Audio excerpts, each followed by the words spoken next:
Welcome to the Social Learning Amplified podcast, the podcast that brings us candid conversations with educators who are finding new ways to engage and motivate their students inside and outside the classroom.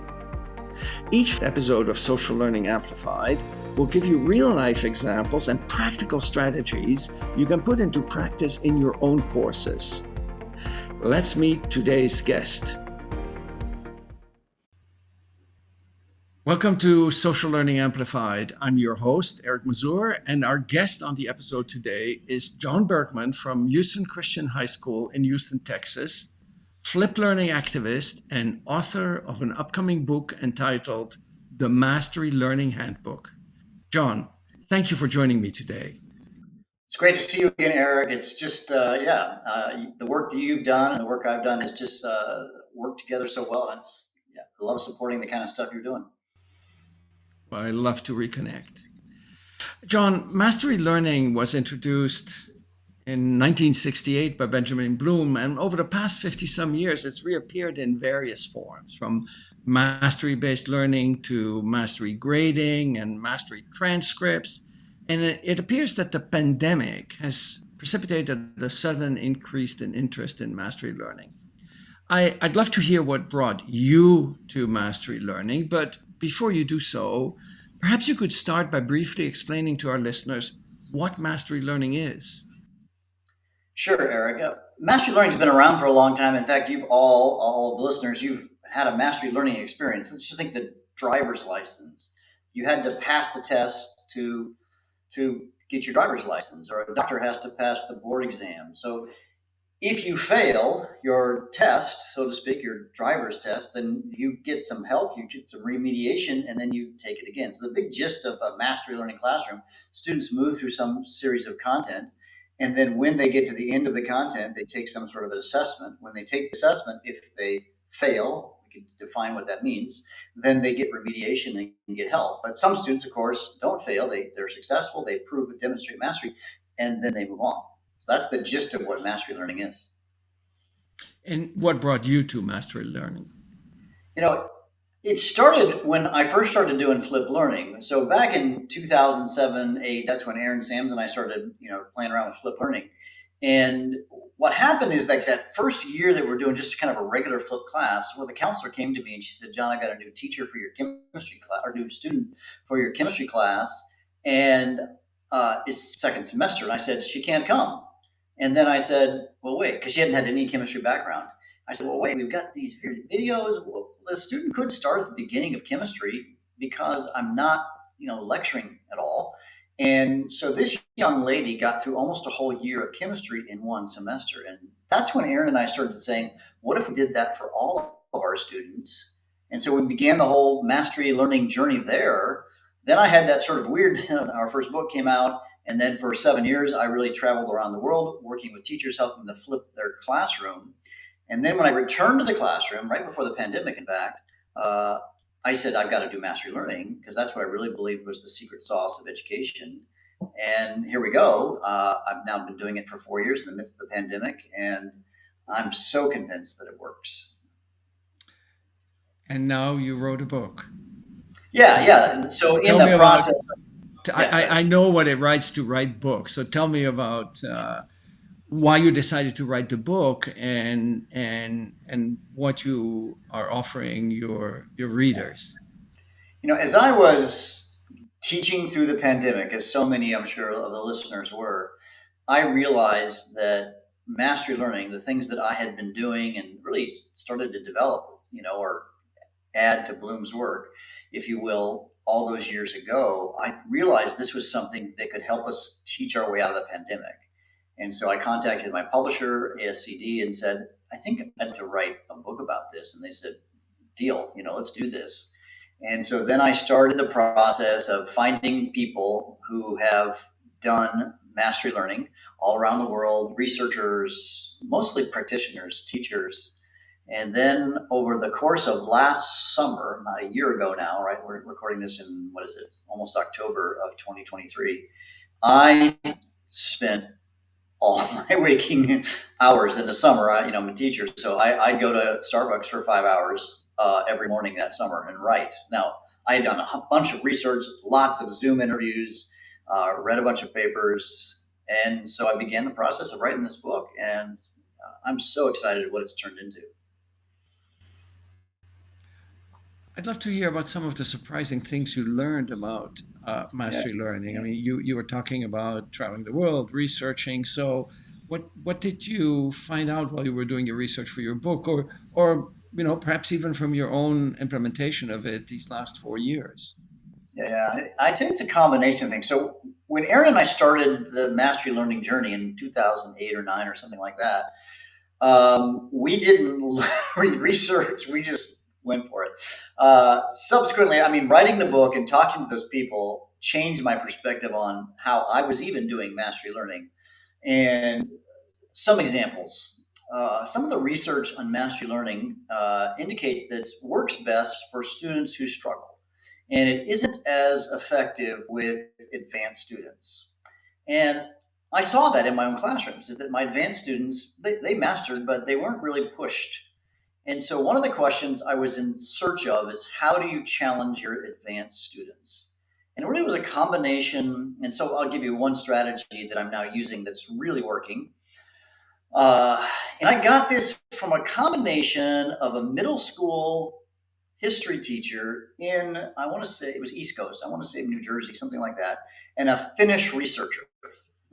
So these two people, I had this huge aha, and the aha was I actually have different assessments.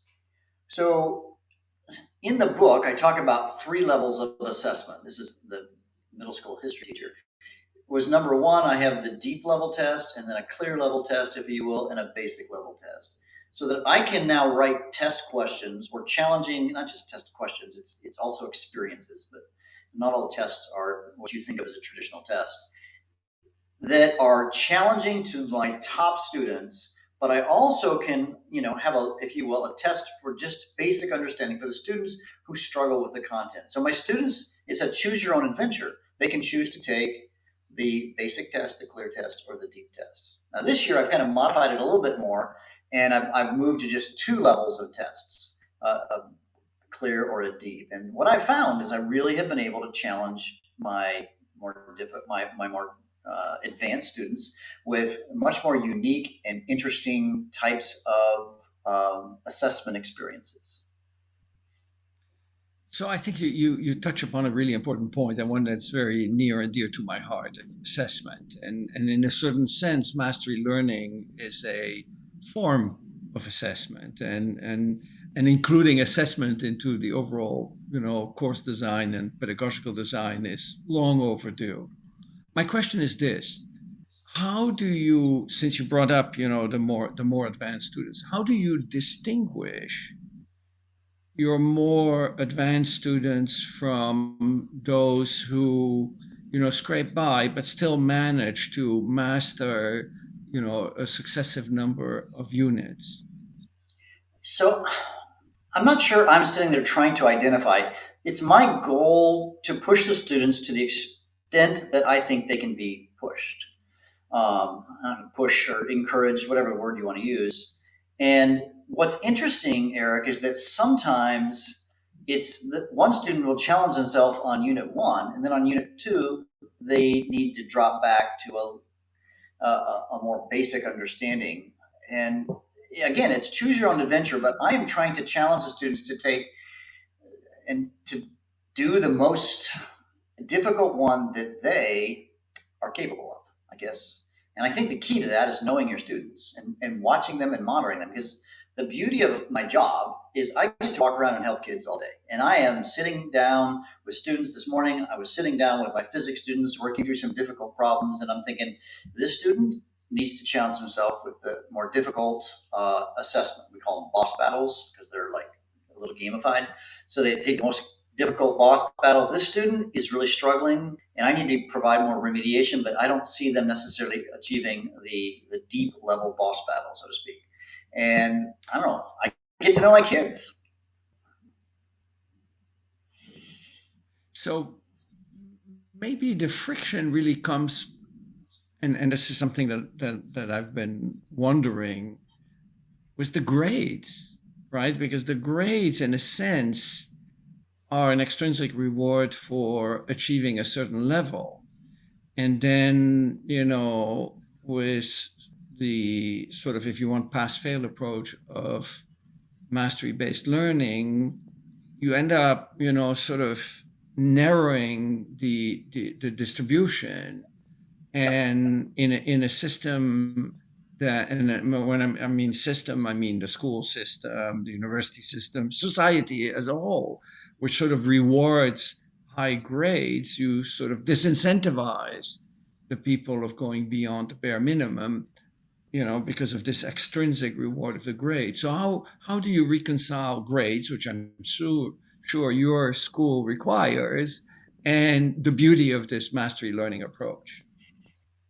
So I say in the book that I have a love-hate relationship with grades.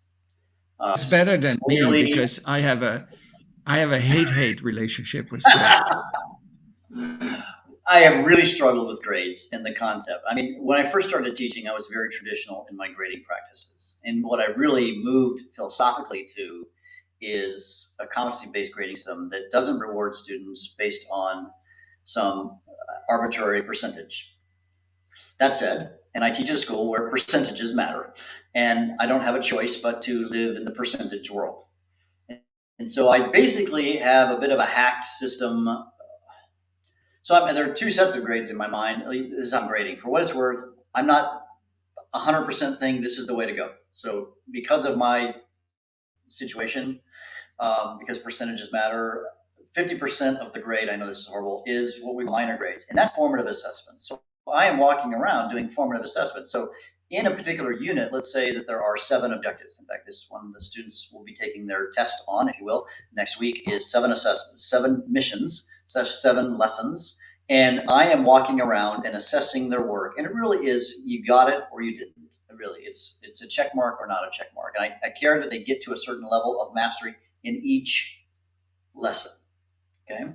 But then there is the summative assessment, and the summative assessment, they're going to take the test. But the beauty of this is it's mastery. So when the student fails the test, and the way I've defined failing, by the way, is, and again, it's a percentage, argue with me all you want, 80%, they have to get 80% or more before they can be considered mastery. And I think I'm getting better at writing questions where that really does mean something. And if they don't, they get a 72, they get a 42, then they're going to come in and they're going to retake it. Actually, they're going to get some remediation and they're going to retake it. And what I have found with my kids is they love it, because in most of the other classes, you take the test on Tuesday, good luck, and what you get is what you get. The fact that they have additional opportunities to retake the test allows them to demonstrate mastery. It takes a lot of the pressure off. They've said this over and over and over again, that is one of their best features. And so, yeah, it's still a percentage, but the fact that they can retake it makes a big difference. I don't know. A thought I've had, I don't know if we've ever talked about this, but I believe our educational system is sending a message. I think this is the message. If you learn fast, you're smart. If you learn slow, you're dumb. I believe that. I don't believe that's not a true statement, but that is what we're telling students. And I disagree with that statement. And therefore, if a student has a second opportunity or a third opportunity to demonstrate mastery, then, I don't care when a student learns the content. I care that they learn it, right? We have a paradigm, we have a broken system, and I'm trying to address that to some degree with my grading practices. Well, nobody learns at a fixed rate, right? I mean, you and I each may learn faster in one aspect of one course or one domain than another. So that premise, I think, is, as you point out, not the right premise. I think you and I discussed at one opportunity or another, the approach of specifications grading, which is sort of loosely related to mastery learning in the sense that it divides the course into units and has sort of a pass fail or meet specifications, don't meet specifications, which is more friendly language because students hate failing, which in itself is not good because creativity involves failure.